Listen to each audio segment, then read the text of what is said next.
What's up, guys? This is Binary for the win here, because Binary is just that awesome. And welcome back to Let's Play Ratchet and Clank Future 2, A Crack in Time. Before we go do which we are going to do today, there are, of course, two cutscenes that you have yet to see, because one only boots up the first time you load the game, the other one boots up if you wait a while on the title.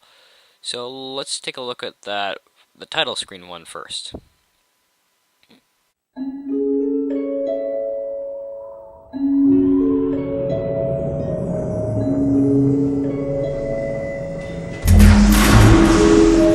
The elders once said, time is a living, breathing thing. Powerful, beautiful, and oftentimes cruel. It can humble the strongest army, shape mountains to its will, and turn entire oceans to dust. But time itself is not free from jeopardy. There are those who seek to control it, corrupt it, change it to suit their dark will. And if that ever happens, the universe will need a true hero to stop it. Are you ready?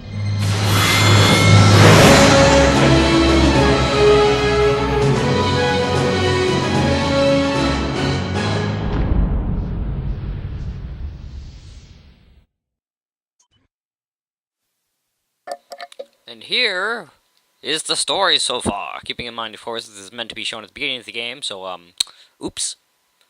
I would have actually shown it off had that option been in the options menu. That being said, it was not.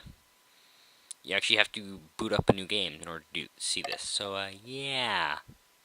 And couldn't figure out anywhere else that it was appropriate to put it in the LP, so I'm just showing it now.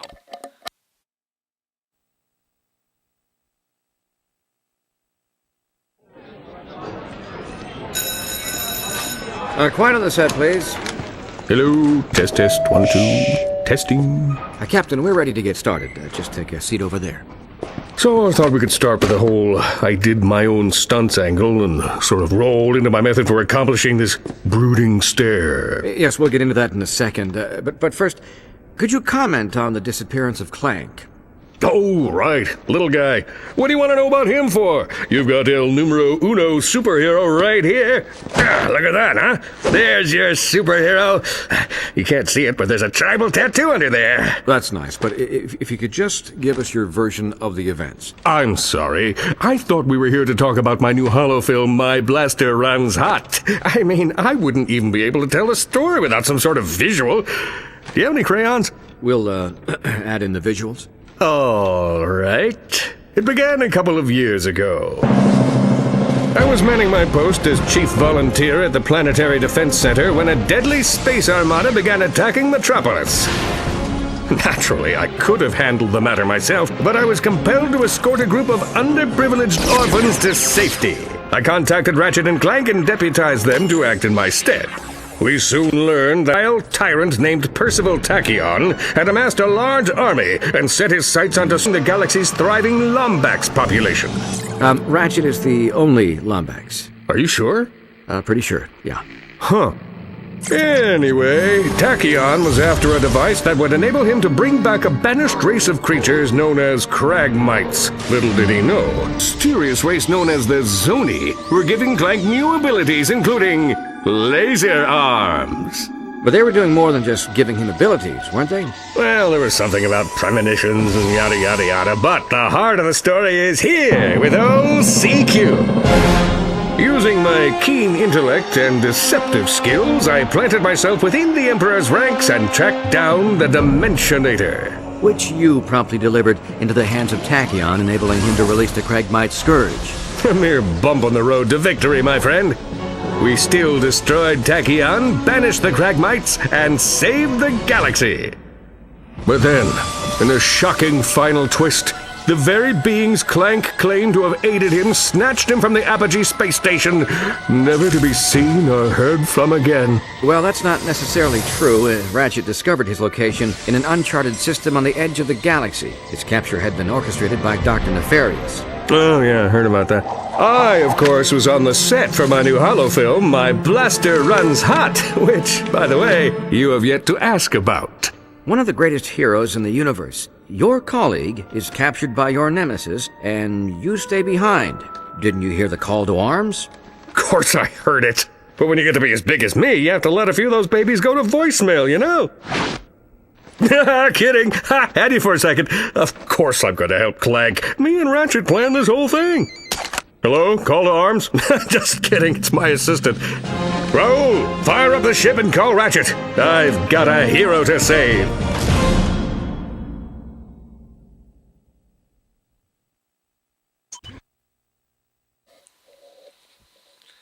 So yeah, those are the videos. And you might be wondering why I'm on this moon. Well, I needed to get somewhere away from the, Insomniac Museum. Welcome to House of Sins. Because I actually tried, looking around at the, wrong planet. Let's just warp here.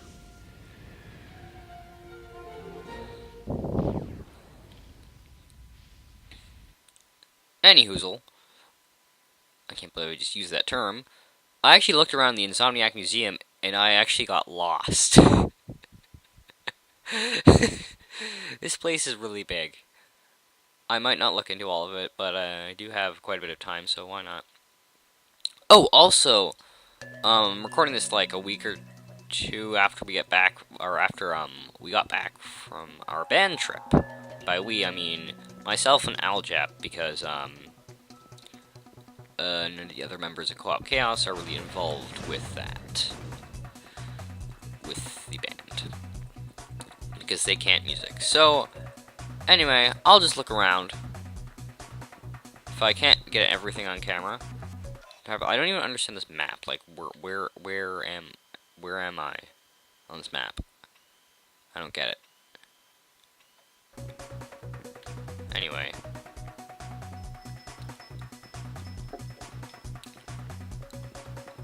Ooh, I didn't see these doors in my first run through of this location. Server room. This looks interesting. I guess it's just a little Easter eggy egg. I don't think this actually appertains to anything. Conference room? You gotta be kidding me. That is the best idea ever. Anyway. Let's walk over here. Let's see what we got. The dice crate would cycle between ammo, bolts, health, no reward, and explosive states. To the timer to right, they could get whatever they needed most of the time by striking it when the appropriate icon lit. Fortunately, there were a lot more minor issues to address, and players couldn't really figure out what the symbols meant. It's relatively low-cost interaction. You only get got a few bolts, a little health, or took a little damage, and we ultimately decided to cut it instead. That's not entirely true. They do have those blocks to do the changey.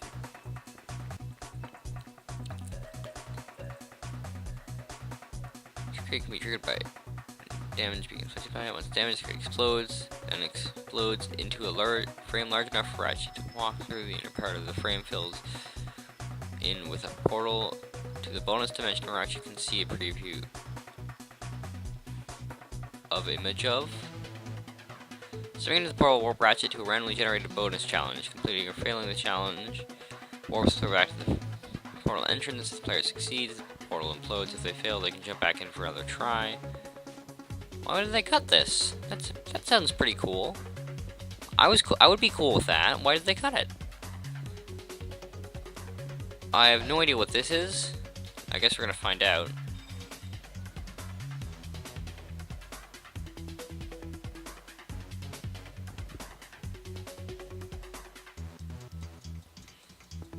Teleport floors. The Ferry Space Station originally had a set of puzzles based around the security grid. That would have been awesome!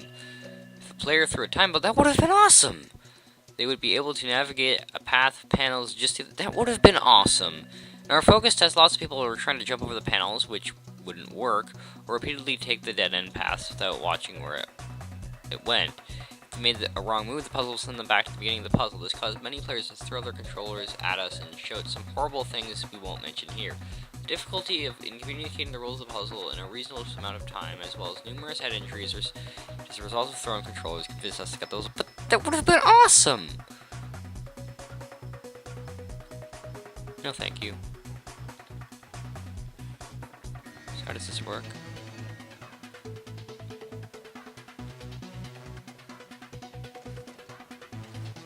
Okay, I don't think this is executed very well.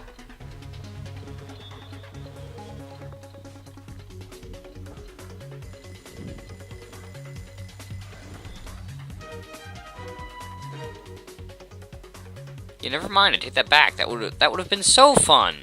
Why didn't they do that? Yes, please.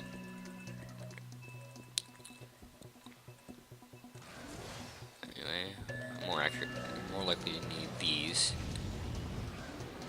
Let's see what's down this hallway. We have a bunch of these terminals, which I have no idea. Oh my goodness, we can actually break stuff here. This looks like a Gorian statue. No info thingies, unfortunately. We have a gate of some sort. Oh.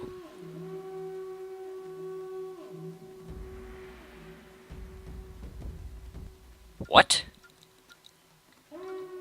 What?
Maybe I'm missing something here. Ow, that hurts.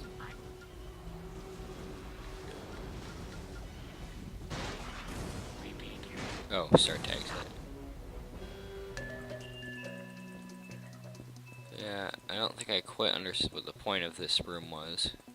And I also can't find one of them things, so that's completely understandable on my part. Seems like it would have been a neat idea. For info.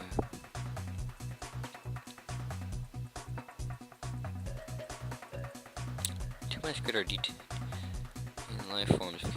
As the character moves further from the camera, it becomes difficult to parse visually. An asset should have distinct first read, second read level of detail. The different materials, glass, rubber, metal, skin, should be consistent throughout the entire game. These consistencies help unify the look of the universe and add to the toy appeal of the franchise. It also helps unify the entire character effort, making the game more polished. Stay away from too believable, in quotation marks, photo reference in texture data can cause a break from style. Stylized and hand-designed surfaces are far more relative to the franchise. Dude, it's UFO. Dude, UFO. Ferris carrier is large. You know what? We've already seen this. Or, actually, no, we haven't. This is a different ship entirely. The Ferris carrier is a large ship that launches waves of fighters and bombers to defend itself and an objective. They can dock with smaller ships to put up shields for the central dome, which acts as a weak point, and a large beam weapon. The dome is shattered, the ship's brain, in quotation marks, is revealed, and swarms of small enemies will emerge, circling the carrier and defending it from the Aphelion. In general, our large capital ship gameplay did not pan out as we'd hoped, and the destroyers were converted into Valkyrie boss ships. There were too many issues with attacking a static object in space. Players constantly ramming into it, getting into position for a run, or struggling to fire at it in a limited amount of time. Yeah, I can understand that. Space stations. Anyway, there's actually a gun area that I wanted to show off as well. Somewhere. This place is freaking huge. Remember the Leviathan dudes? I've actually heard about this one. The Stellar Leviathan was the ultimate evolution of the Leviathans from Tools of Destruction. These space-fighting creatures would travel in packs, like sharks, and circle a feline using a telekinetic tractor. Oh, that sounds terrible. Tractor beam to pull it in and chomp down on it with massive bits. We could not get the animation system for Leviathan going again. We used a procedural animation to undulate his body in Tools of Destruction. We needed the time to get the core space combat working, and therefore had to cut him. To be perfectly honest, I would have liked this inclusion because, let's face it, when did I ever get hit in space? All of the nevers. What the heck is this? The first hypersonic brainwave scrambler. The original version, yeah. Scale was smaller, more weapons for a certain pesky droid from another galaxy far, far away. The HBS was so destructive to the Great Clock that we needed to beef it up to a larger shape. That way, smash through the walls and be a little easier to identify from distance.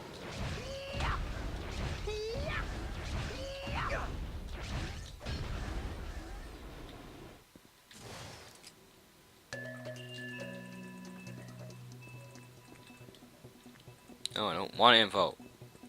I don't want info. There we go.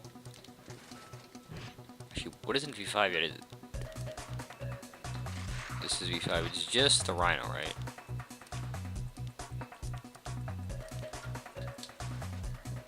And it's V4.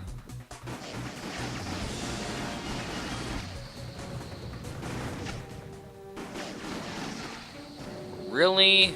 Well, that's kind of lame. Well, in that case, whatever. Anyway, in this room, what we have is HR. Don't know what that's an acronym for. Can't find anything in that room, however. What room did... Where was it? Somewhere in here there's a weapons wing. It looks pretty cool. Oh, hey! Ah, you know what this reminds me of? Reminds me of that thing from All for One. Not sure why that's a good thing. But nice people, I'm having good memories from there. Popcorn! I love popcorn.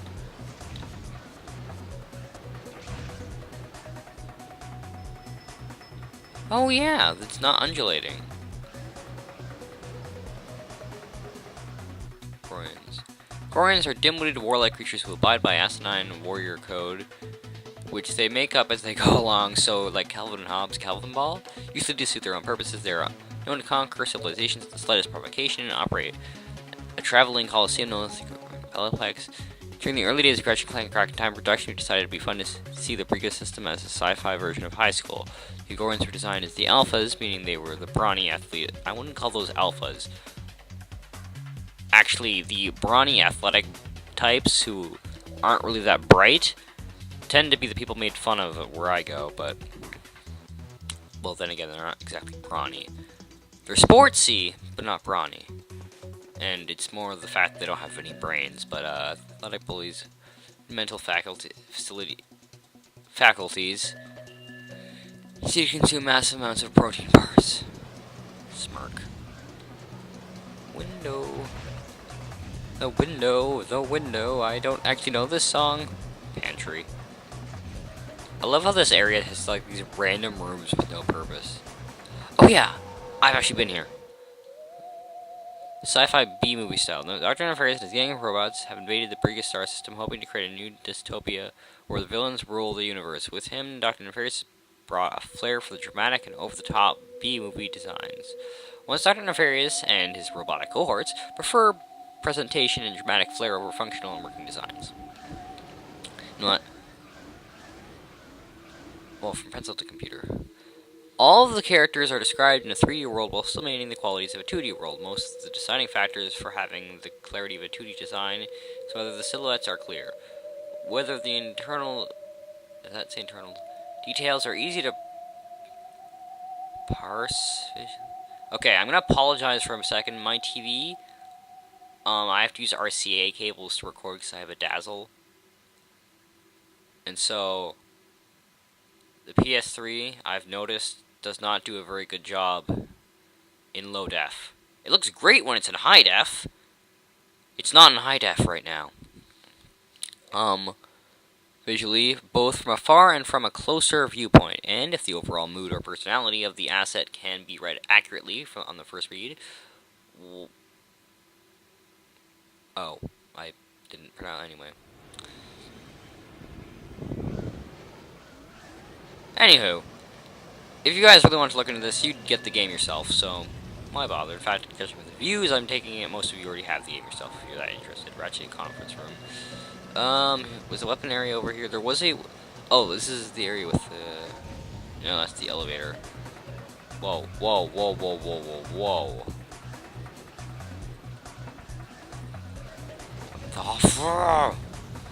Anyway, there's actually a ladies' room somewhere as well. It's kind of funny, actually. I've already been here before. I'm just curious as to what those... Oh. They're gone. There's the vine.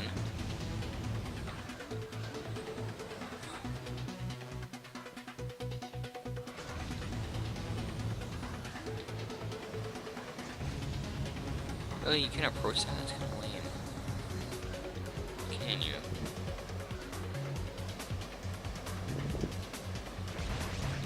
Oh. Oh.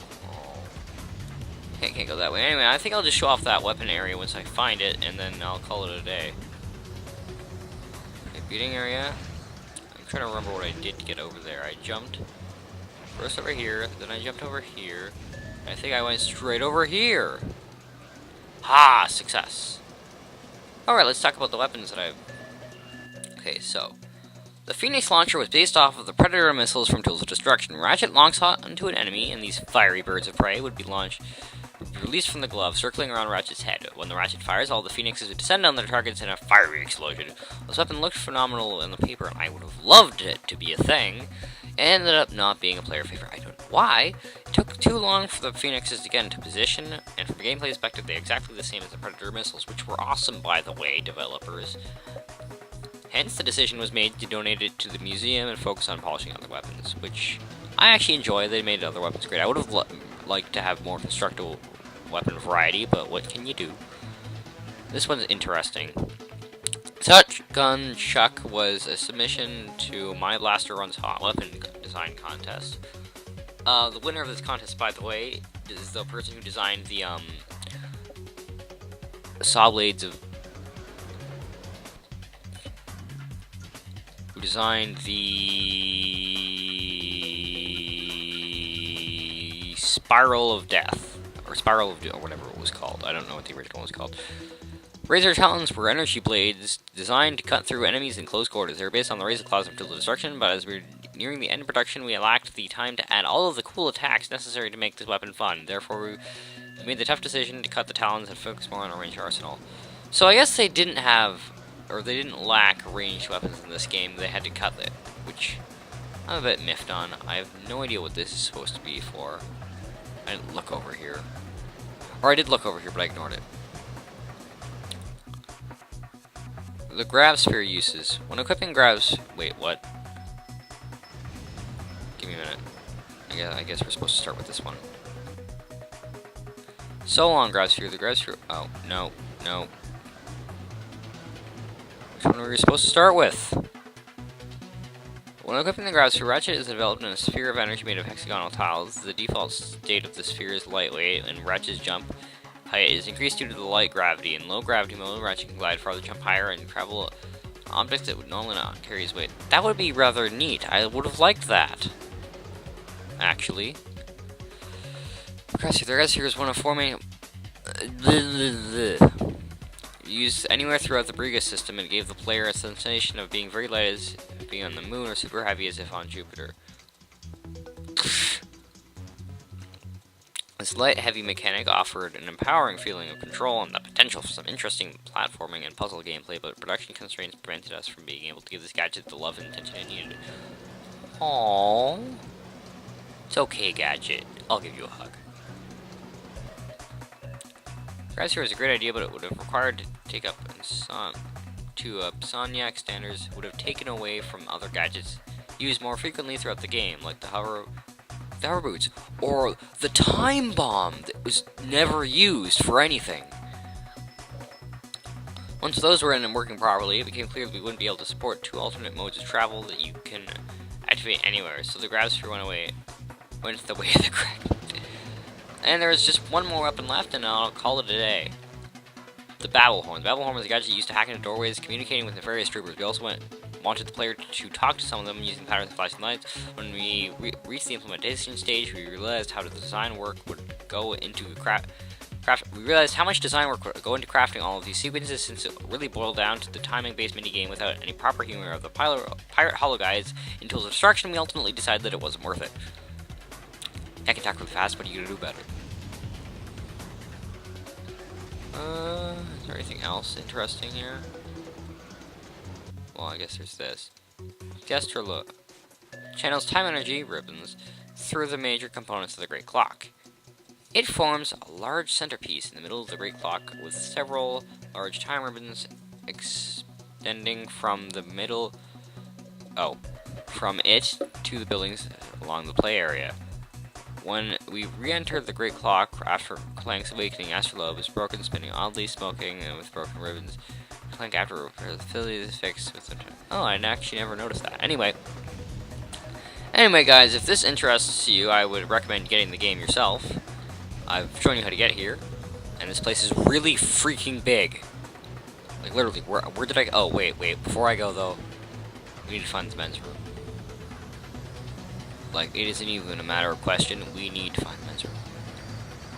Because, I mean, I don't know about you guys, I kind of have to go to the washroom. Do you guys kind of have to go to the washroom? I have to. Let's find the men's room. Trust me. Just trust me on this one, it won't be weird. It will not be weird. Okay, I'm not even kidding. Oh my goodness, why is this place so big? And the map doesn't even work. Like, who designed this map? Sucks. Okay. It's somewhere around here? No, this is that room. I'm trying to pretend, I think... No, I skipped that room. Oh, yes. Go. No, never mind. Yeah, okay, that's how we get to the entrance from here. I didn't even know this was a thing.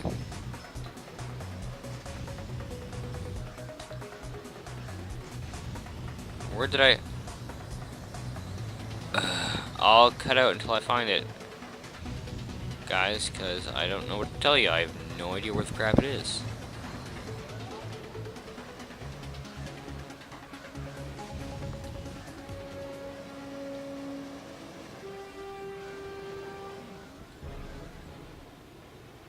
What?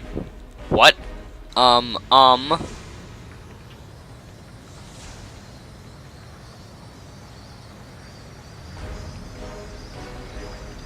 Oh, this is a challenge of some kind in that case.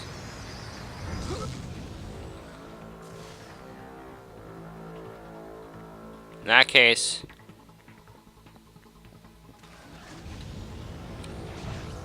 Wait.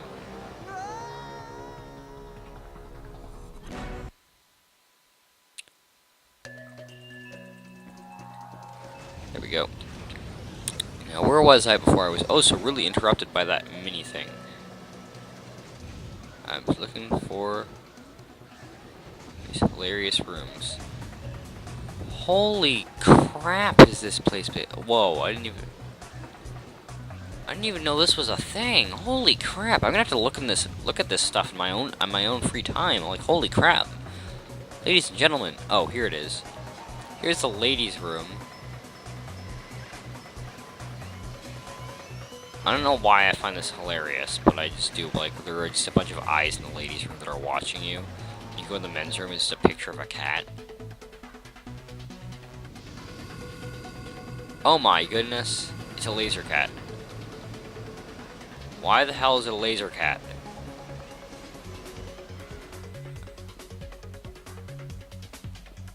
I look at it or something?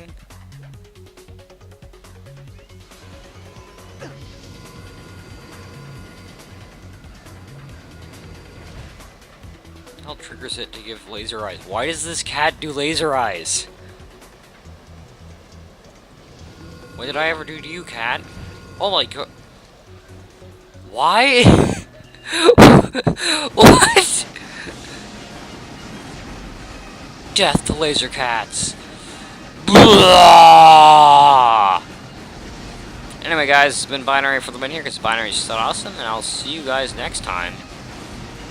Or, actually, no, I won't, because this is the last project, or the last episode of the project, so, I'll see you guys in the next project. Oh my god.